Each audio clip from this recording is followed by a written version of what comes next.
নমস্কার, আশা করছি সবাই খুব ভালো আছেন। সকাল সকাল ঘুম থেকে উঠেই দেখছি মা বলছে আয় বাইরে আয়, একটা জিনিস দেখাবো। তাই দেখি চলুন কি দেখায় মা। ও, বুঝতে পেরেছি। এই যে দেখতে পাচ্ছেন খুব সুন্দর গোলাপি রঙের ফুলটা ফুটেছে, এর জন্যই মা ডাকলো। দারুণ ফুলটা। ও মা, ইয়েটা কোথায়? ডাটিটা? পেয়েছি। বাহ, দেখি, এটা ছোট হয়েছে। পাপড়িটা বড় হবে। দেখুন বন্ধুরা, আমাদের গাছে ফুল ফুটেছে। দারুণ ফুল। জবা ফুল, এটা জবা ফুল, এটা গোলাপ ফুল। আর এইটা এখনো হয়নি। বাহ, ভালোই ফুল দেখা হলো। এবার চলুন রান্নাঘরে। আজকে একটা নতুন জিনিস বানাবো, দেখি গেস করতে পারেন কি না কি বানাচ্ছি। প্রথমেই আমি 3টে টমেটো একটু সর্ষের তেল মাখিয়ে নিয়েছি। এবার আমি ওটাকে গ্যাসে জ্বালানোর জন্য রেখে দিচ্ছি। টমেটোটা পুড়তে লাগতে পারে ওই প্রায় 10 মিনিটের মতন লাগবে। ততক্ষণে আমি বাকি প্রিপারেশনগুলো করে নেব। চলে আসুন দেখি কি কি করছি আজকে। প্রথমেই নিয়ে নিয়েছি আমি একটা বড় সাইজের পেঁয়াজ। এটাকে একদম কুচি করে কেটে নিতে হবে। যত কুচি করতে পারবেন ততই ভালো। এখানে আমি একটা পেঁয়াজ কুচি করে নিয়েছি। 4 থেকে 5 কোয়া রসুন, সেটাকেও কুচি করে নিয়েছি। এখানে প্রায় 1 ইঞ্চির মতন আদা, ওটাকেও কুচি করে নিয়েছি। আর রয়েছে আমাদের ধনেপাতা কুচি আর 2টো লঙ্কা কুচি। এবার আমাদের লাগবে ছাতু। আমি আজকে ব্যবহার করছি রাজধানী কোম্পানির ছোলার ছাতু। প্রায় আমি 6 চামচের মতন নিয়ে নিচ্ছি। আপনারা যে কোনো ছাতু ব্যবহার করতে পারেন।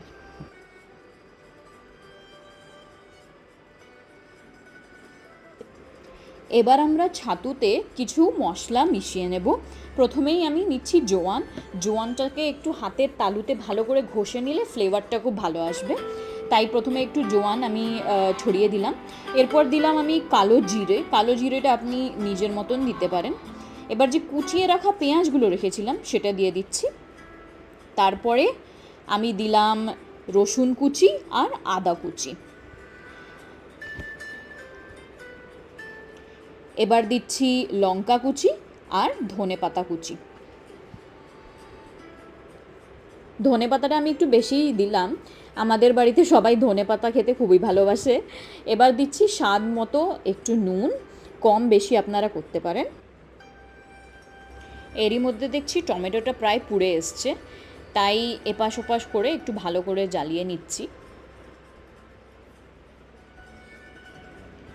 টমেটো পুরানো হয়ে গেছে, একটু ঠান্ডা হতে দেবো, তারপরে ছুলে নেব।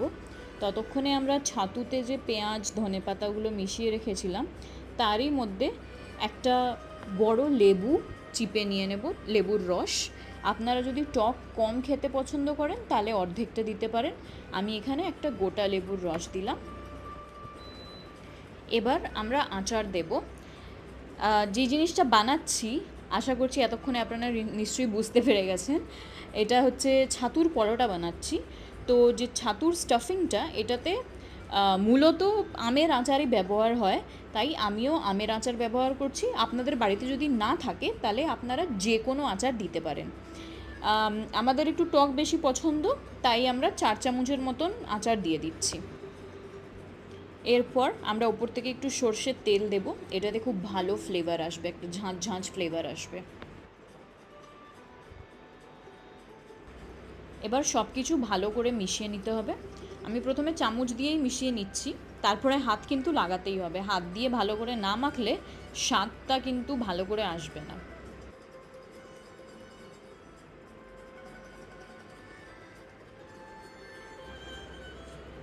নুনটা আমার একটু কম মনে হচ্ছিল, তাই একটু উপর দিয়ে নুন দিয়ে দিচ্ছি।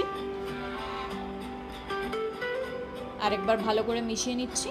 ব্যাস, আমাদের স্টাফিং একদম রেডি। তাহলে চলুন দেখে নিই কী করে পারফেক্ট ছাতুর পরোটা বানাবো। এখানে আমি নর্মাল আটা মেখে নিয়েছি। আটাটা বেশি নরম মাখলে চলবে না, না হলে বেলতে অসুবিধে হবে। তাই একটু শক্তভাবেই আটাটাকে মাখতে হবে। এবার আমরা লেচি কেটে নিয়েছি, দেখতে পাচ্ছেন লেচির সাইজটা। রুটির মতন ছোট হলে হবে না, আর বেশি বড় হলেও অতিরিক্ত মোটা হয়ে যাবে। এবার আমরা লেচিটাকে একটা বাটির শেপ দেব। দেখতে পাচ্ছেন বুড়ো আঙ্গুলটা ভেতর দিকে রাখবেন আর বাকি 4টা আঙ্গুল পিছন দিকে রাখবেন, আর আস্তে আস্তে বুড়ো আঙ্গুলটা দিয়ে একটা বাটির যেরকম কাঁধ হয় ওরকম বানানোর চেষ্টা করবেন। দেখতেই পাচ্ছেন কি সুন্দর একটা বাটির শেপ হয়ে গেছে। আশা করছি বুঝতে কোনো অসুবিধা হচ্ছে না। এই যে এরকম একটা বাটি বানিয়ে নিতে হবে আমাদের। এবার আমরা ঝটপট পুরগুলো ভরে নেব। আমি প্রায় 1.5 চামচের মতন পুর নিয়েছি। আপনারও লেচির সাইজ যদি আমার মতনই হয় তাহলে আপনারা 1.5 চামচের মতন পুর নিতে পারেন। এবার দেখে নিন কী করে বন্ধ করবেন। বাঁ হাতটাকে আস্তে করে বাটির মতন শেপ দেবেন আর ওপর থেকে আস্তে আস্তে গোল ঘুরিয়ে ঘুরিয়ে চেপে দেবেন। আশা করছি বুঝতে কোনো অসুবিধা হচ্ছে না। মুখটাকে ভালো করে বন্ধ করে দেব। আপনারা যদি চান তাহলে এরকমভাবে গোলও ঘুরিয়ে নিতে পারেন, দিয়ে গোল করে নেবেন হাতের তালু দিয়ে চেপে, বা আপনারা ওই অংশটা কেটে বাদ দিয়ে দিতে পারেন। এই যে দেখুন খুব সুন্দর লেচি রেডি হয়ে গেছে। আমি আরও একটা বানিয়ে দেখাচ্ছি।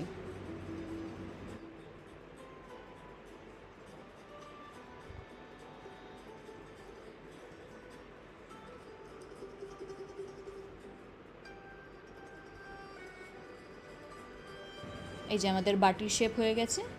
এবার আবার পুর দিয়ে দিচ্ছি।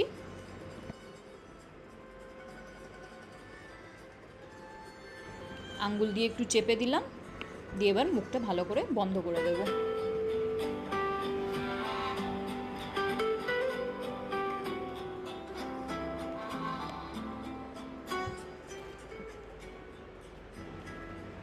এবার চলুন দেখিনি কি করে পারফেক্টভাবে বেলবো যাতে পুরটা ফেটে বাইরে না বেরোয়। হালকা হাতে আমাদের সাইডগুলোতে বেলতে হবে, মাঝখানে বেশি চাপ দিলে চলবে না। আমরা আস্তে আস্তে সাইড থেকে বড় করব যাতে সাইডগুলো মোটা না থাকে। খুবই হালকা হাতে বেলতে হবে আমাদের। দেখতেই পাচ্ছেন কত সহজভাবে বেলা যাচ্ছে।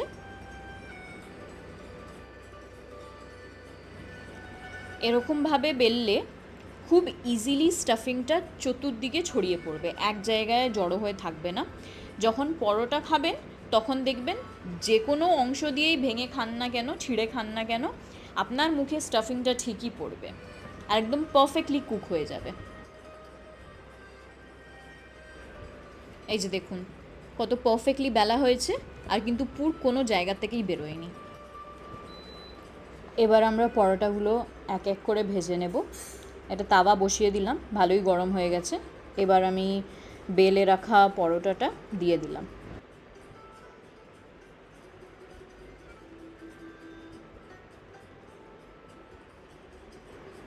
আমরা তেল বা ঘি দেওয়ার আগে ভালোভাবে দু পিঠটা সেঁকে নেব।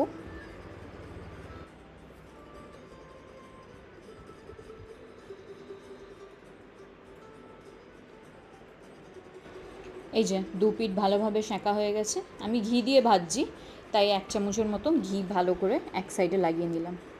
ওটাকে খুন্তিটা দিয়ে ছড়িয়ে দেবে, দিয়ে পাল্টে দেব। দেখতেই পাচ্ছেন পাল্টাতেই কত সুন্দরভাবে ফুলে উঠেছে। অপর দিকটাতেও আমি একটু ঘি লাগিয়ে নিচ্ছি, দিয়ে ভালো করে লাল লাল করে ভেজে নেব।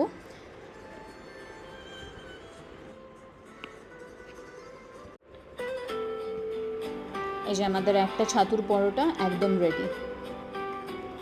আরেকটা পরোটা ভেজে দেখাচ্ছি।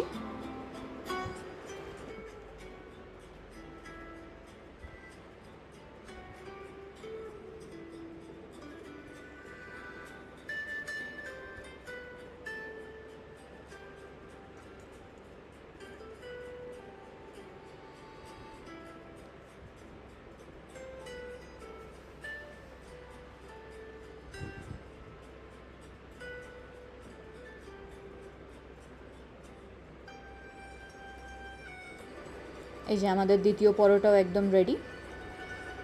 এবার আমরা যে টমেটোটাকে পুড়িয়েছিলাম সেটাকে কুচি কুচি করে কেটে নিয়েছি, আর একটু পেঁয়াজ কুচি, আদা রসুন কুচি, ধনে পাতা আর লঙ্কা কুচি আমরা ওটার মধ্যে মিলিয়ে দিচ্ছি। এবার স্বাদ মতো নুন দিয়ে ভালোভাবে হাত দিয়ে মেখে নেব। স্বাদ মতো নুন দিলাম। ব্যাস আমাদের টমেটো মাখা একদম রেডি। গরম গরম ছাতুর পরোটার সাথে টমেটো মাখা সার্ভ করুন। আজকে তাহলে ভিডিওটা এখানেই শেষ করলাম। আশা করছি রেসিপিটা খুব ভালো লেগেছে। যদি ভালো লেগে থাকে নিশ্চয়ই ট্রাই করবেন। আর like, comment, share and subscribe করার অনুরোধ রইল। Thank you for watching. Bye by.